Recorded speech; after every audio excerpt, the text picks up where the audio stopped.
নমস্কার, দেখছেন talk to Bangla. আমি অভিষেক রয়েছে আপনাদের সাথে। এই মুহূর্তে যে খবর নিয়ে উপস্থিত হয়েছি, রাহুল গান্ধীর বার্থডে ছিল এবং রাহুল গান্ধীর বার্থডের দিন দেশের প্রধানমন্ত্রী তাকে তো অবশ্যই উইশ করলেন, কিন্তু রাহুল গান্ধী বার্থডের দিন এমন একটা ঘটনা ঘটালেন যেটা সরাসরি আয়না দেখানো, একদম মোদী সরকারকে আয়না দেখালেন রাহুল গান্ধী। সেরকম একটা প্রেক্ষাপট তৈরি হলো। তার কারণ এই যে সামগ্রিক রাহুল গান্ধীর জন্মদিন এবং রাহুল গান্ধী 56 বছর পূরণ করলেন, সেই দিনটা এলো।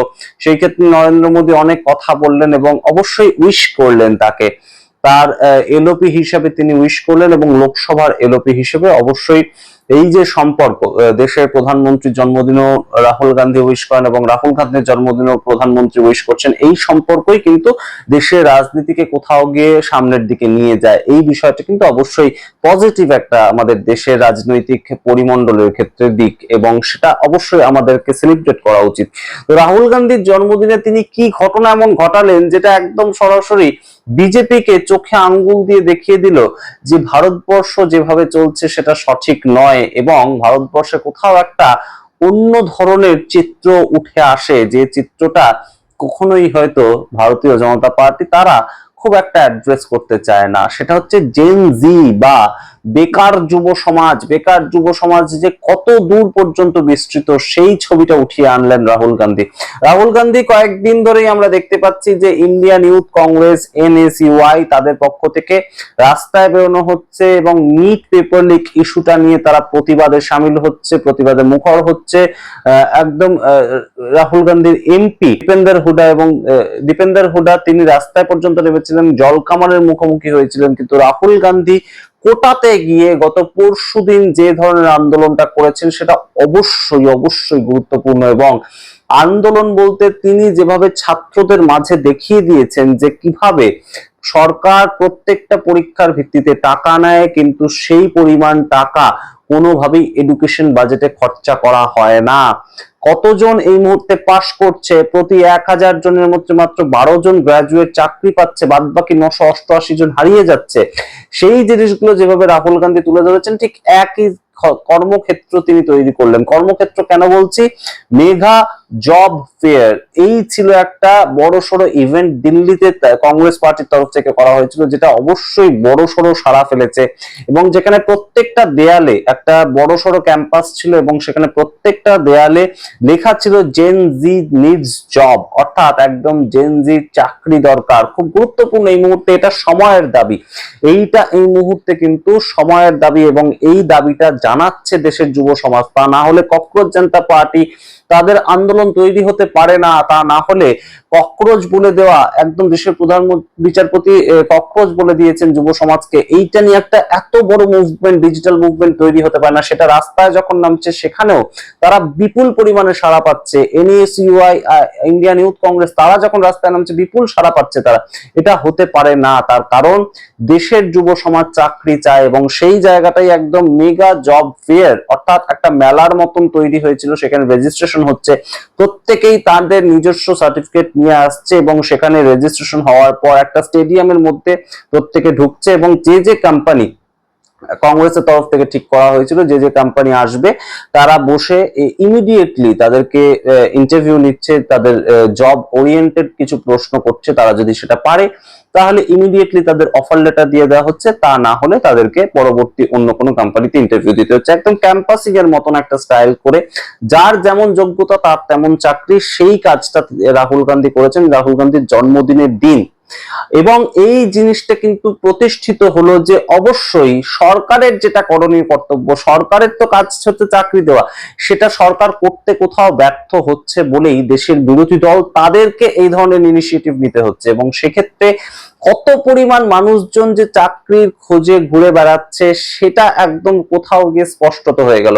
দিল্লিতে তো ডবল ইঞ্জিন সরকার চলছে, একদম কেন্দ্রীয় বিজেপি সরকার চলছে, তা সত্ত্বেও কেন এই পরিমাণ একটা জব ফেয়ার অর্থাৎ চাকরির মেলা সেটা করার মাধ্যমে কেন এত পরিমাণ মানুষ সেখানে আসছেন? অর্থাৎ কোথাও গিয়ে রাহুল গান্ধী যে কথাগুলো বলেছিলেন গত পরশুদিন কোটায় দাঁড়িয়ে, তিনি বলেছিলেন যে এত পরিমাণ আমাদের দেশে গ্রাজুয়েট তৈরি হচ্ছে, শিক্ষিত বেকার তৈরি হচ্ছে, তারা প্রতিনিয়ত চাকরি পাচ্ছে না, তারা বিভিন্ন দিকে ঘুরে বেড়াচ্ছে, তারা কেউ কেউ সোশ্যাল মিডিয়াতে চলে আসছে, কেউ কেউ জোম্যাটো সুইগি এই সমস্ত জায়গায় বাইক চালাচ্ছে। বহু ছেলে মেয়ে আমাদের সামনে ঘুরে বেড়ায়, যারা গ্রাজুয়েট, যারা মাস্টার ডিগ্রি পাস করা, তারা জোম্যাটো সুইগি করতে বাধ্য হচ্ছে, কারণ সবার আগে তো টাকা দরকার। কেউ এই মুহূর্তে ভাবে না যে কোনটা ছোট চাকরি কোনটা বড় চাকরি। তো সেই জায়গাটা কোথাও গিয়ে রাহুল গান্ধী কিন্তু অত্যন্ত সুকৌশলী ভাবে, যে দেশের যুব সমাজ চাকরি চাইছে, দেশের যুব সমাজের জন্য আমরা একটা মেলা ইন্ট্রোডিউস করছি, এবং সেটা যে কোনো পলিটিক্যাল পার্টি করতেই পারে নিজেদের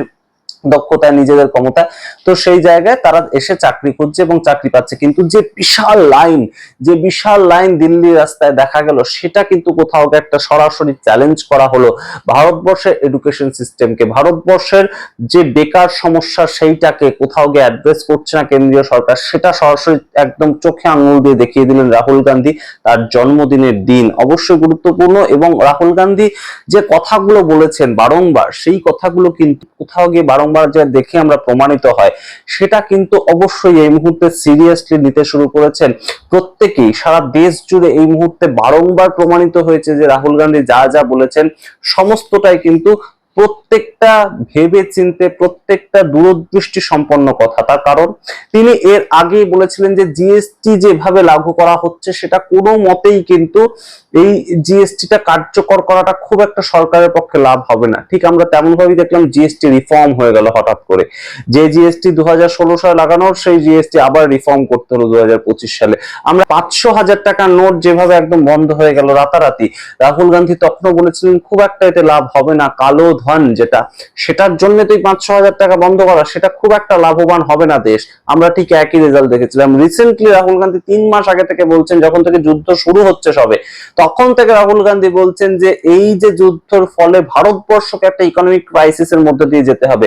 ভারত সরকার তখন শোনেনি, কিন্তু বর্তমানে তো সেই রকম অবস্থাই হচ্ছে। দেশের প্রধানমন্ত্রী বলছেন সোনা কিনবেন না, দেশের প্রধানমন্ত্রী বলছেন পেট্রোল কিনবেন না, পেট্রোলের দাম প্রতিদিন বাড়ছে, আমরা দেখতে পাচ্ছি টাকার দাম প্রতিদিন কমছে। এই যে বিষয়গুলো, এগুলো রাহুল গান্ধীর কিন্তু একটা দূরদৃষ্টিতার একটা পরিচয় তিনি বারংবার দিয়েছেন। এবং এই মুহূর্তে যখন তিনি বলছেন যে 1 বছরের মধ্যে মোদী সরকার পড়ে যাবে, কারণ বিউরোক্র্যাটসরা আমার সঙ্গে যোগাযোগ করে, বিউরোক্র্যাটসরা বলছে যে ভেতরে কোন সিস্টেমের সঙ্গে কোন সিস্টেমের এই মুহূর্তে খুব একটা সংযোগ নেই, তাই এই মোদী সরকার 1 বছরের মধ্যে পড়ে যাবে।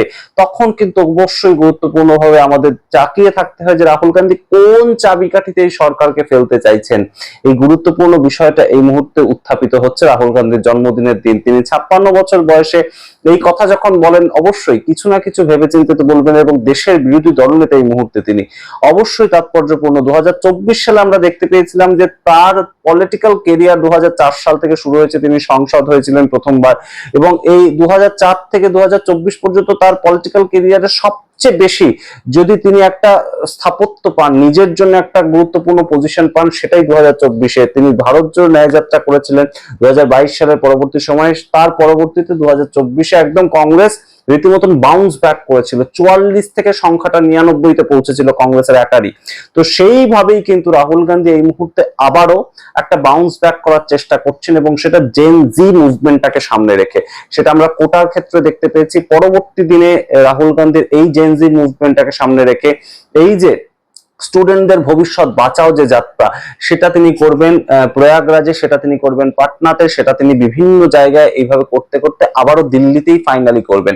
তো সেই দিল্লিতে একদম সরাসরি এই যে মেগা জব ফেয়ার, তার জন্মদিনের দিন, এটা কিন্তু অবশ্যই তাৎপর্যপূর্ণ একটা পলিটিক্যাল ইভেন্ট হয়ে দাঁড়ালো। এবং ভারতবর্ষের এই মুহূর্তে বেকারত্বটা কোন পর্যায়ে পৌঁছিয়েছে সেটাও কোথাও গিয়ে একদম সরাসরি দেখা দিল। এবং সরকার যে কাজটা করছে না, বিরোধীরা সেই কাজটা করছে, তাই বিরোধীদেরকে বেছে নেওয়া উচিত ভোটারদের, এই ধরনের একটা মেসেজ কিন্তু 2027 সালের আগে, উত্তরপ্রদেশের ভোটের আগে, পাঞ্জাবের ভোটের আগে সরাসরি রাহুল গান্ধী এইভাবে একদম ছড়িয়ে দিতে সমর্থ হলেন, তেমনই কিন্তু মনে করছে পলিটিক্যাল অ্যানালিস্টরা।